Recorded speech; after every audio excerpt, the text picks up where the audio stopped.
मित्रों, हमारे चैनल अनोखा ज्ञान वाला पर आपका स्वागत है। मित्रों, एक बार फिर हम एक वीडियो ऐसा लाए हैं जिसे सुनकर आप परेशान हो जाएंगे। माता सीता ने किया था एक घोर पाप। रामायण की कथा तो सभी ने सुनी या पढ़ी होगी, जिसमें श्री राम और माता सीता के जीवन से जुड़े पहलुओं को दिखाया गया है। उन्हीं में से एक कहानी में बताया गया है कि कैसे मर्यादा पुरुषोत्तम श्री राम अपनी पत्नी सीता को एक धोबी की बातों में आकर अयोध्या छोड़कर जाने को कह दिया था। लेकिन क्या आपको पता है कि वह धोबी के रूप में जन्मा एक पक्षी था, जिसके श्राप की वजह से ही माता सीता को वन में भटकना पड़ा था। जी हाँ, आपने सही सुना, माता सीता को श्राप मिला था। आज हम आपको बताएंगे कि देवी सीता को किस पाप की सज़ा मिली जो उन्हें वन में भटकना पड़ा। धरती की कोख से जन्मी माता सीता मिथिला नगरी में एक जनक राजवंश राज करता था। उन्हीं में से एक राजा शीरध्वज थे। एक बार यज्ञ के लिए वो जमीन जोत रहे थे। उसी समय वहाँ से एक छोटी कन्या निकलती है। इस सुंदर कन्या को देखकर राजा को बहुत खुशी हुई। उन्होंने इस कन्या को अपनी पुत्री बना लिया। उसका नाम सीता रखा। एक दिन सीता अपनी सहेलियों के साथ बगीचे में खेल रही थी। वहाँ उन्हें एक तोते का जोड़ा दिखाई दिया जो बहुत ही खूबसूरत था। वे दोनों पक्षी एक पर्वत पर ही की चोटी पर बैठकर बातें कर रहे थे। पृथ्वी पर श्री राम नाम से विख्यात एक बड़े सुंदर राजा होंगे। उनकी महारानी का नाम सीता होगा। श्री राम सीता के साथ कई वर्षों तक राज्य करेंगी। धन्य है कि वे जानकी देवी और धन्य है वे श्री राम प्रभु। माता सीता ने जानी प्रभु राम की कहानी। तोते की ऐसी बातें सुनकर सीता ने सोचा कि ये दोनों तो मेरे ही बारे में बातें कर रहे हैं। इन्हें पकड़कर मैं इनसे अपने जीवन से जुड़ी सारी बातें पूछ सकती हूँ।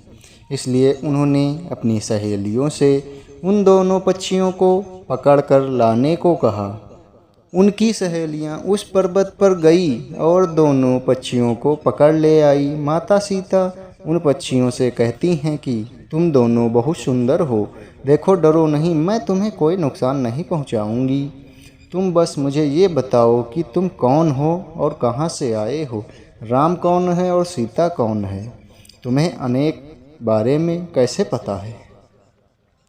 पक्षी जोड़े ने सुनाई श्री राम जन्म की कथा। माता सीता के पूछने पर दोनों पक्षी बताते हैं कि एक बहुत ही विख्यात महर्षि वाल्मीकि हैं। हम दोनों उन्हीं के आश्रम में रहते हैं। महर्षि ने रामायण नाम का एक ग्रंथ लिखा है, जिसके पाठ उन्होंने अपने शिष्यों को भी कराया है। उन पक्षियों ने सीता को ये सब बताया कि इस ग्रंथ में महर्षि ने बताया है कि महर्षि श्रृंग के द्वारा किए गए एक पुत्रेष्ठ यज्ञ से प्रसन्न होकर भगवान विष्णु, राम, लक्ष्मण, भरत और शत्रुघ्न ये चार मानव शरीर धारण कर पृथ्वी पर जन्म लेंगे। बड़े होने पर ये श्री राम महर्षि विश्वामित्र और अपने छोटे भाई लक्ष्मण के साथ हाथ में धनुष लिए मिथिला आएंगे और शिव जी के धनुष को तोड़कर सीता से विवाह करेंगे। राम और सीता का विवाह। फिर उस पक्षी के जोड़े ने कहा, हे सुंदरी, हमने तुम्हें सब कुछ बता दिया, अब हमें छोड़ दो, हम जाना चाहते हैं। पक्षियों की बातें सुनकर माता सीता के मन में और भी बातें जानने की इच्छा हुई। उन्होंने उन दोनों से पूछा कि राम कहाँ होंगे, वे किसके पुत्र हैं, कैसे वो मिथिला आकर जानकी से विवाह करेंगे। नरतोता बोला कि श्री रामचंद्र का मुख कमल के समान सुंदर है, नेत्र बड़े बड़े और खिले हुए, नासिका ऊंची, पतली भुजाओं घुटनों तक, गला शंख के समान होगा। मैं उनका क्या वर्णन करूं, जिनके गुणों का बखान 100 मुख वाला भी नहीं कर सकता। दोनों पक्षी कहते हैं कि जानकी देवी धन्य हैं जो जल्द ही रघुनाथ जी की पत्नी बनकर उनके साथ कई वर्षों तक राज करेंगी। लेकिन तुम कौन हो? पक्षियों की बातें सुनकर माता सीता ने कहा कि जिसे तुम लोग जानकी कह रहे हो वो मैं ही हूँ। नर तोते की विनती। माता सीता उन्हें कहती हैं कि मैं तुम दोनों को तब ही छोड़ूंगी जब श्री राम यहाँ आकर मुझसे विवाह करेंगे। तब तक तुम दोनों आराम से मेरे घर में रह सकते हो। ये सुनकर मादा तोता दोनों आराम से मेरे घर में रह सकते हो। यह सुनकर मादा तोता जानकी से कहती है कि हम वन के पक्षी हैं, हमें घर में सुख नहीं मिलेगा, मैं गर्भवती हूँ, मुझे जाने दो, मैं अपने स्थान पर जाकर बच्चे पैदा करूँगी, आप चाहे तो उसके बाद फिर से यहाँ आ जाऊँगी। उसके कहने पर भी सीता जी ने उसे नहीं छोड़ा।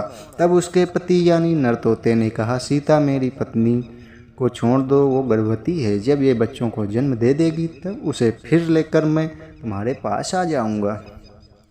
माता सीता को पक्षी जोड़े का श्राप। तब माता सीता ने कहा, तुम आराम से जा सकते हो, लेकिन ये मुझे पसंद है, तुम घबराओ नहीं, मैं इसकी अच्छे से देखभाल करूंगी। तब सीता ने उस मादा तोते को छोड़ने से मना कर दिया। तब वो पक्षी दुखी हो गया। पक्षी दोबारा सीता जी से निवेदन करता है कि मैं अपनी पत्नी के बिना जिंदा नहीं रह सकता, इसलिए इसे छोड़ दो। माता सीता, तुम बहुत ही अच्छी हो, मेरी प्रार्थना मान लो। इस तरह उसने बहुत समझाया, लेकिन सीता ने उसकी पत्नी को नहीं छोड़ा। तब मादा पक्षी ने क्रोध में सीता को श्राप दे दिया कि अरे, जिस प्रकार तू मुझे इस समय अपने पति से अलग कर रही हो, वैसे ही तुझे भी स्वयं गर्भवती की अवस्था में श्री राम से अलग होना पड़ेगा। वन वन भटकती रही फिर माता सीता। कुछ ही दिन बाद पति से बिछड़ने के दुख में मादा पक्षी के प्राण निकल गए। पत्नी की मौत हो जाने पर नर पक्षी दुखी हो गया। फिर वो सीता जी से बोला कि मैं मनुष्यों से भरी श्री राम की नगरी अयोध्या में जन्म लूँगा, मेरे ही कारण तुम्हें पति के वियोग का दुख उठाना पड़ेगा। यह कहकर वो वहाँ से उड़ जाता है। कुछ साल बाद उसका जन्म अयोध्या में धोबी के घर हुआ। उस धोबी के कारण ही सीता जी का अपमान हुआ, उन्हें अपने पति श्री राम से अलग होना पड़ा। उस तोते का श्राप ही सीता जी के पति श्री राम से बिछड़ने का कारण बना। इसीलिए जब माता सीता गर्भवती थी तो उन्हें भी पति से दूर वन में रहना पड़ता।